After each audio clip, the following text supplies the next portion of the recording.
Morning, friends. Good morning. So Christianity has always had its critics and its enemies. And one of the things that interests me as a historian is that the early critics of the Christian faith didn't criticize the teachings of Jesus. There's almost no record of them doing that. But what they did do was criticize the behavior of Jesus' followers, particularly the habit of early Christian cannibalism. And I don't use the word cannibalism metaphorically in that sentence. People in the 1st, 2nd, and 3rd centuries after Christ actually thought that when Christians got together to do church, they ate people. Let me read you something that was written by a man called Maecenas Felix about 150 years after the death of Jesus. He has heard stories about some of the things that happened in Christian gatherings, and one of the stories that he's heard has to do with what Christians do when they welcome new members into the organization. Look at what he says. Now, the story about the initiation of novices is as disgusting as it is well known. An infant covered in flour is placed before the one who is to be initiated into their rites. The novice, that's the new Christian, kills the infant. The infant's blood they lap up thirstily, its limbs they parcel out eagerly. You see what he's saying? Christians get together and here's what they do. They sing a few hymns, they read a few bits from the Bible, they gather up an offering and they eat babies. It's fantastic. Now obviously this rumour of early Christian cannibalism came out of a misunderstanding of early Christian liturgy.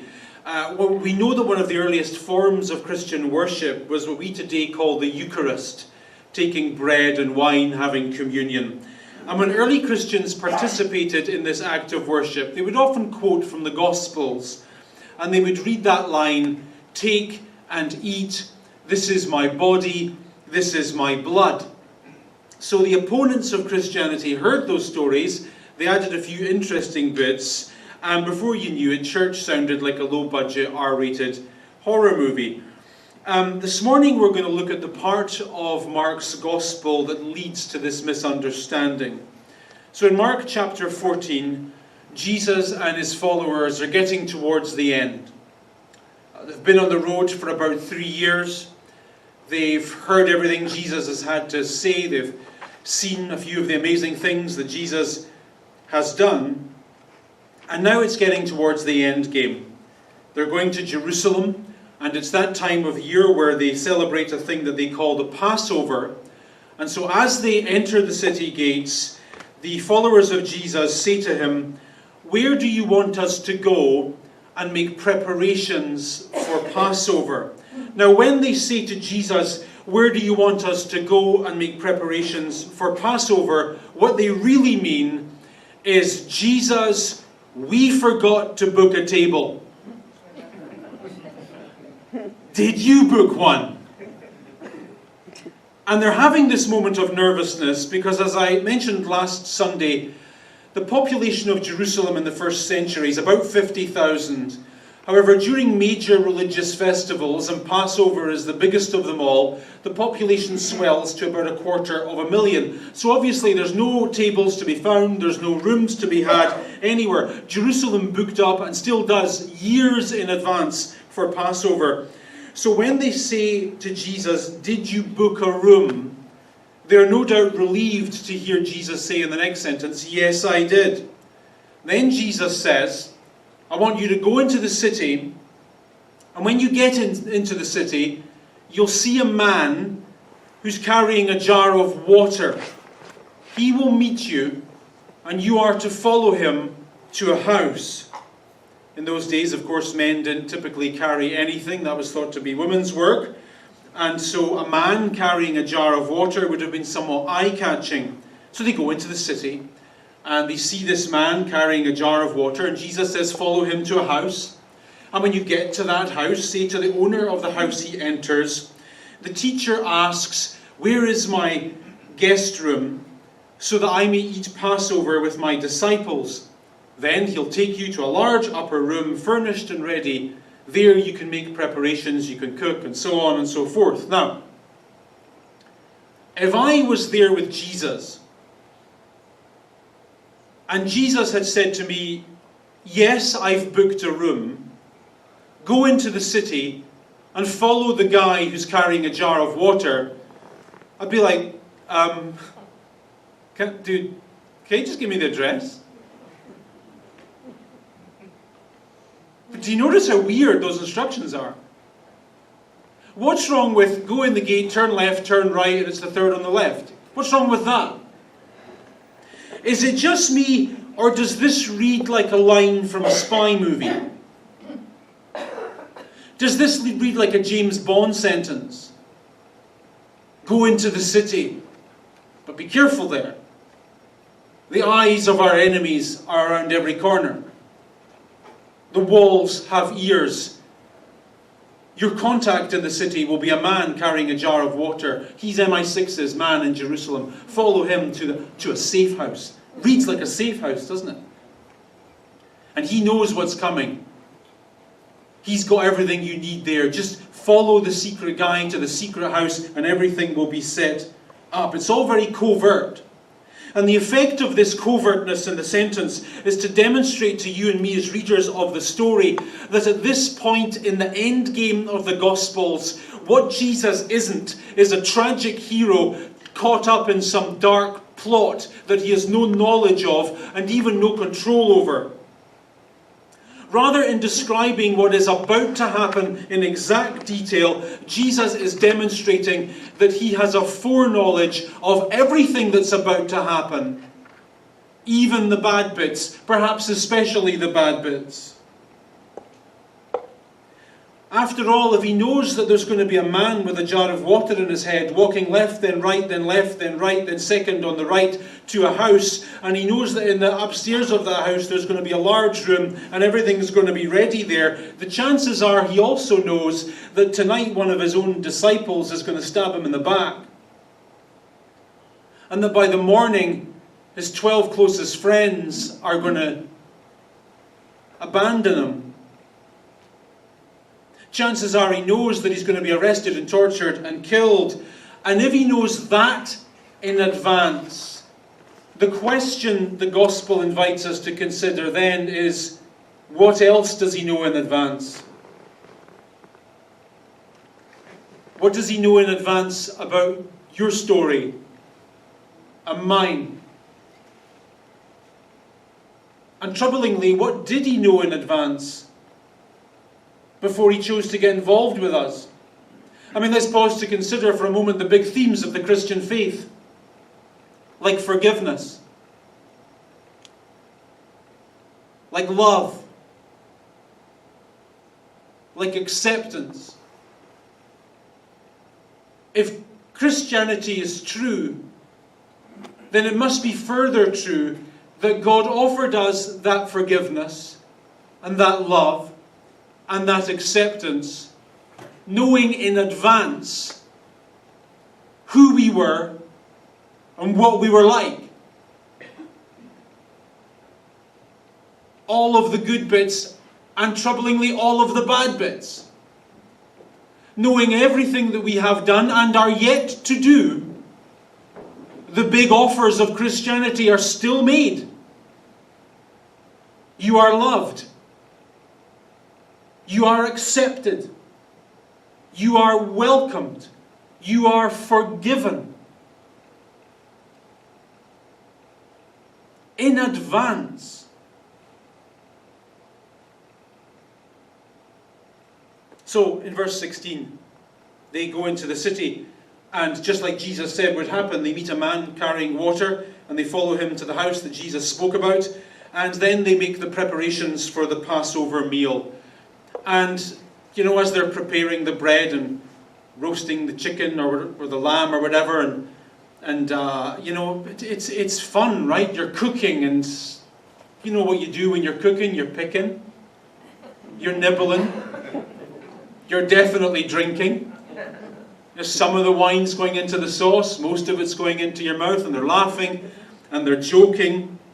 And everyone is in a good mood, everyone is in a relaxed mood. And for a Jew, particularly a first century Jew, difficult as their lives were, Passover is an exciting meal. Let me give you a run-through of how it would have gone.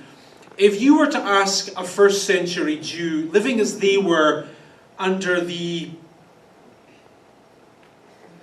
disappointing circumstances of Roman government, what they considered to be the definitive moment in their nation's history, they would have said, without a moment's hesitation, the Exodus from Egypt. From a young age, Jewish boys and girls were taught that centuries earlier, their forebears had been slaves in Egypt. Slaves whose sole purpose had been to construct under duress the elaborate cities and buildings of Lower Egypt. And from a young age, they were taught that God sent a hero, Moses, to deliver them from all of this difficulty and win their freedom. And any first century Jew could tell you in detail how Pharaoh proved uncooperative to this, and how in response to this uncooperative, God sent, you remember how it goes, all those plagues, and then the ultimate plague was the angel of death. And as any Jew could tell you, the reason why Passover is called Passover is because in this ancient story, the Jews were told to daub the blood of a lamb on their windows and on their doors.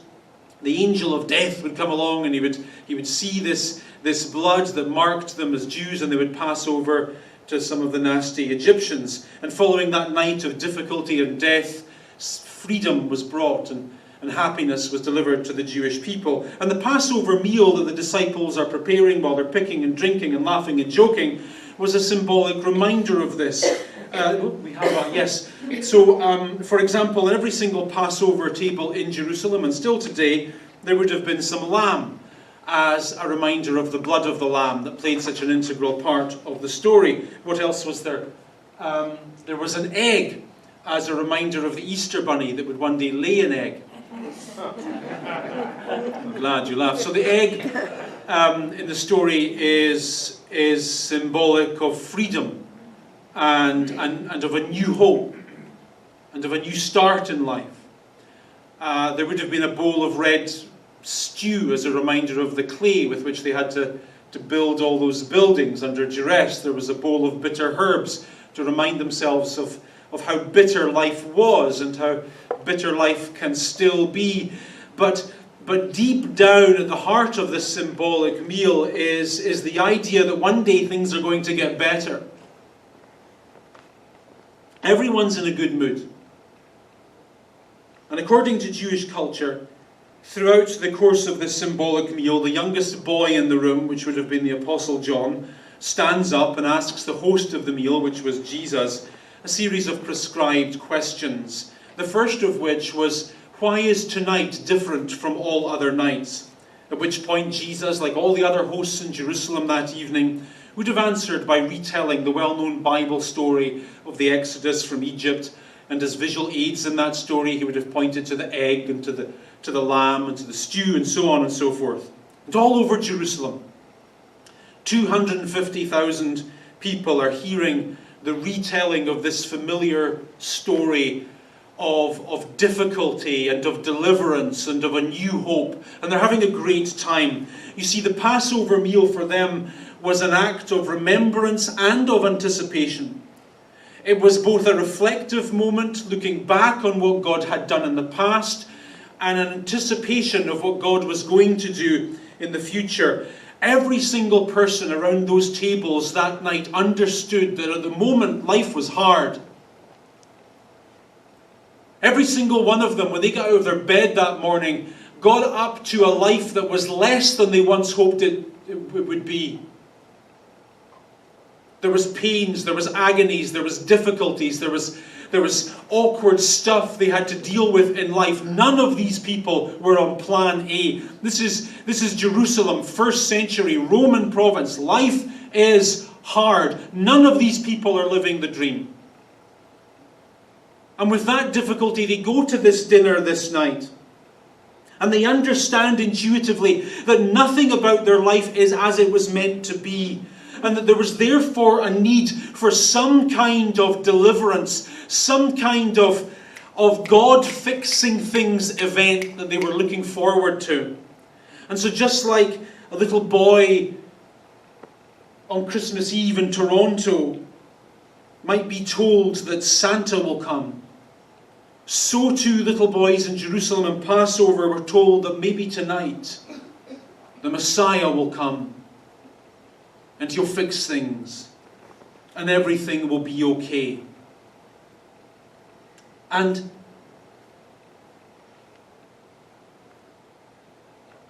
I didn't intend to say this, but now that it's in my mind, I will say it. One of the most recurring themes in the Christian Bible holds the reality of life and the hope of life in tension. And it is to say, we don't say it nearly often enough, you know what?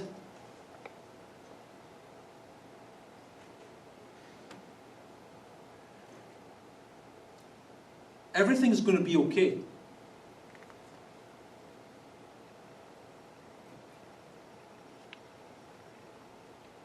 Everything is going to be okay.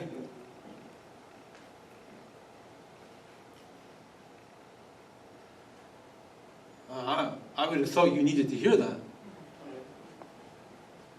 Everything is going to be okay. So here's the big theme of Christianity. It doesn't ignore the reality of your life that is so much less than you hoped it would be, of course. And staring down that ugly, disappointing, difficult reality that you sometimes have to live in, without ignoring it, it looks you square in the eye and says, hey, everything is going to be okay. Hold on to that. And believe it with all your heart. You're welcome.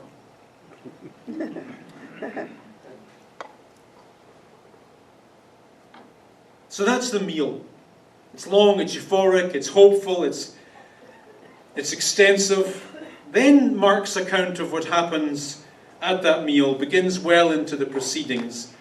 In verse 18, Mark says that while they were at the table eating, so the fact that they're eating means that the Bible study bit of the meal is over. And I don't want to be, inappropriate, but that must have been a big relief to everyone. I mean, you're starving, hungry, you've been looking forward to it all day, the food's on the table, but before you can start eating, someone's got to give a Bible study while the food's there. Nightmare. So as soon as someone says amen, it's nom nom nom nom, right? So they're sitting around the table and they're experiencing exactly the same hopeful euphoria that everyone else in Jerusalem that night is feeling. Everyone is thinking about their problems, and they have fought against their problems with this thought: everything is going to be okay. And for the first time in a long time, they've allowed themselves to feel good, to feel that maybe tomorrow things will work out and things will be all right, and it's going good. Into that, Jesus says, I tell you the truth, one of you will betray me. One of you who is eating with me. Now, for the protagonists around the table, this is a bolt from the blue, because in the ancient Near East, and in the modern Near East as well, the concept of eating with a person and harming a person, it is inconceivable. So even today, if you go to a country like Iran, and you're invited into the home of a person, even a crazy person, even one of those religious whack jobs, right? Really angry, really scary people. If that person invites you into their home for a meal, you're safe. You couldn't be safer anywhere else in the world. It is ingrained in their culture. While you are in my home, under my roof, no harm will come to you. So in the Near East, to say, one who is eating with me will betray me, is a shocking thing to say. And it is a shock that we are used to.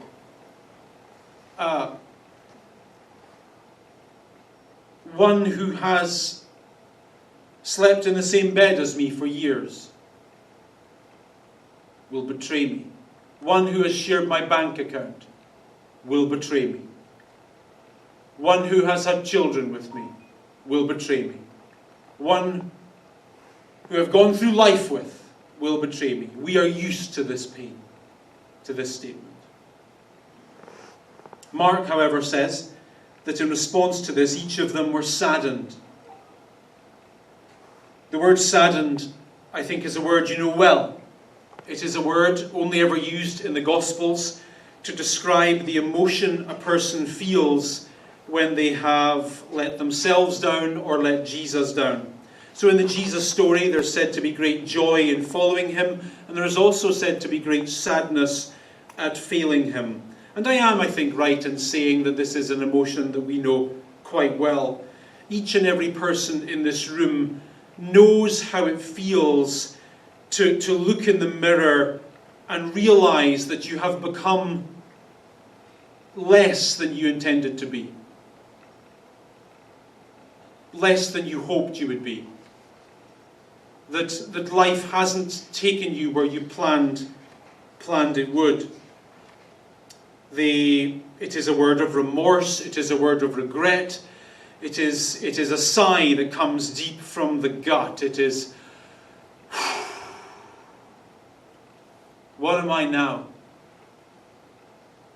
And each of the people in this room are feeling this shame in advance, because Jesus seems to be saying that each of them are going to fail him somehow. This is the Last Supper. Jesus is saying, I know you've followed me, and I know you've been happy to follow me. I know you've been sincere in your Christianity up until this point, but I need you to know ahead of time that I know that you're going to fail. I know that there's going to be moments and episodes where you become so much less than you want to be. And this is curious to me, because one of the stereotypes that my upbringing left me of Christianity was one of self-examination. So I was taught in my early years that before I came to church, and particularly before I came to church on the high and holy days, like on communion and so on, I should take a good long look in the mirror and assess whether or not I was worthy enough to do all of that. The word worthy was a word that cropped up quite often in my early Christian experience. Are you worthy? Are you good enough? Are you worthy? Are you good enough?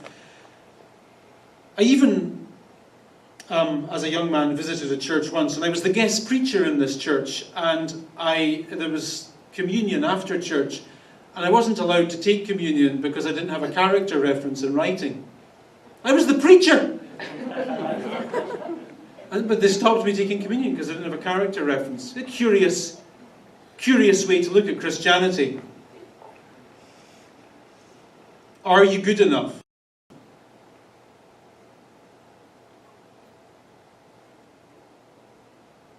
I mean, you look good enough this morning in the dark. But really,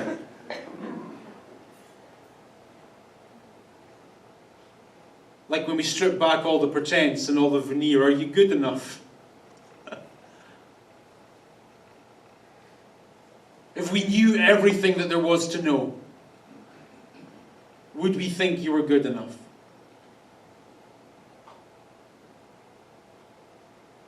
The subtle implication of all that high-sounding nonsense is that Christianity is a peculiarly holy thing that is only for the religiously and successfully chaste and the religiously and successfully righteous. And so it's ironically informative, don't you think, that before Jesus introduces this most religious of Christian ceremonies, bread and wine and communion and all that, he places that introduction within a context of betrayal and failure and guilty feelings. He's saying, I know in advance that you people are going to stab me in the back. I know in advance about your weaknesses and your mistakes and all those dark and dirty sides to yourselves that you pretend don't exist. This bit of Christianity sounds to me a bit like a young man nervously getting on his knees before his girlfriend and taking a ring out of his pocket and saying to the young girl, listen, I know in advance that you're going to cheat on me. I know in advance that you're going to run off with half my money. I know in advance that you're going to break my heart. I know in advance that you're going to that you're going to ruin my life. You're going to put me in an early grave, woman. And I know all that in advance. And knowing everything that I know in advance about you, I'm asking you to marry me. Okay, you're laughing. Question. Does that sound smart to you?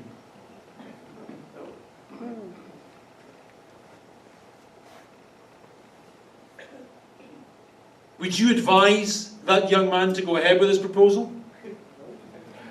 Hell no. And yet, my friends, that is the scandal of the Christian faith. That is exactly what Jesus is doing in this sentence. And exactly where God is at with us. Knowing us in advance, He's still all in with love and acceptance and forgiveness. And it is ridiculous. And I'm glad it is.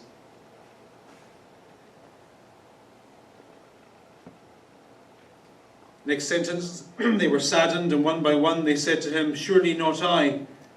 Then Jesus said, it's one of the 12. So he limits it now. It's one of you. One of you in Leonardo da Vinci's painting. It's one of you who dips the bread into the bowl with me. It's one of my closest friends. It's going to be one of the people nearest to me that's going to do this.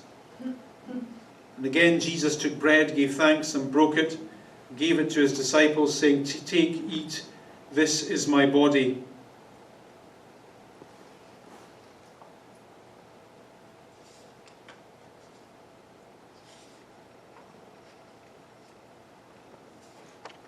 Do you know what? I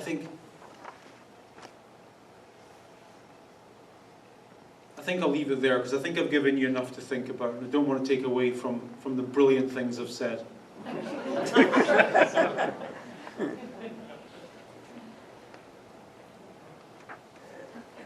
Someone asked me this week, they'd been somewhere and they'd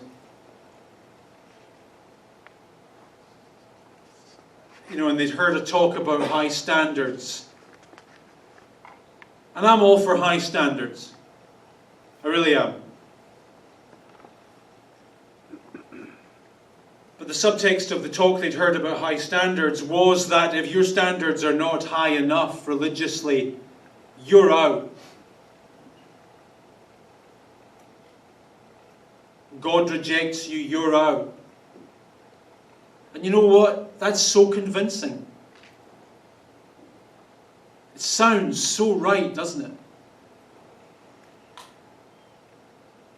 Sin less, pray more. Sin less, read your Bible more. Be more religious, more Christian, blah, all that stuff. It sounds so right. And there's enough truth in it for it to be so convincing. Until you raise the difficult issue of the cross.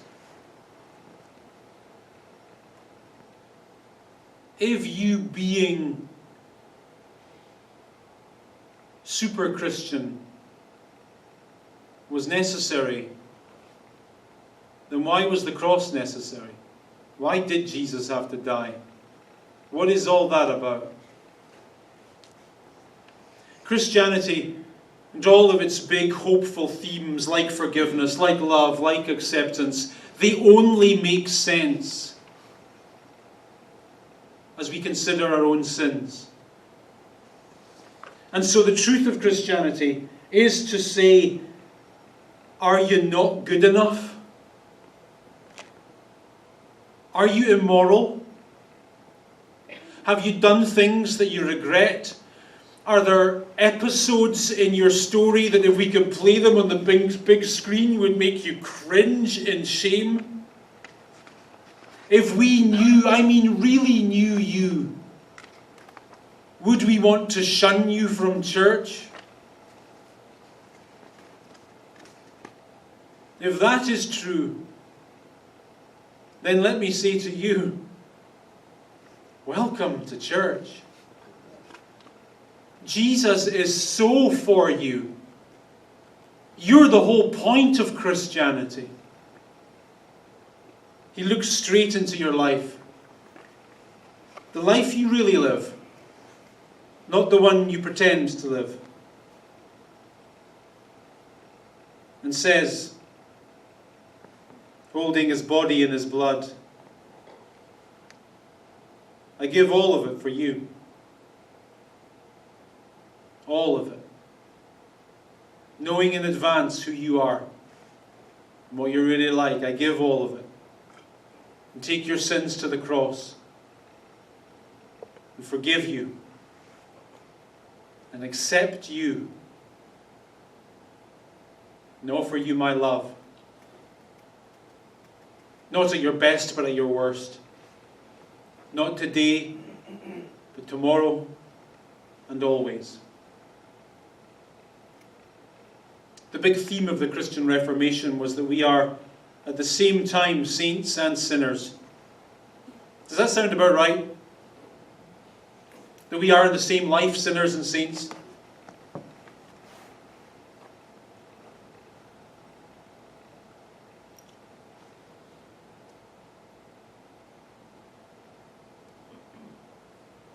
And that's okay. We are safe and secure in our Christianity. And trust me, maybe not today, maybe not tomorrow, but one day and soon, everything will be okay. God bless you. Happy Father's Day, and God go with you into this week.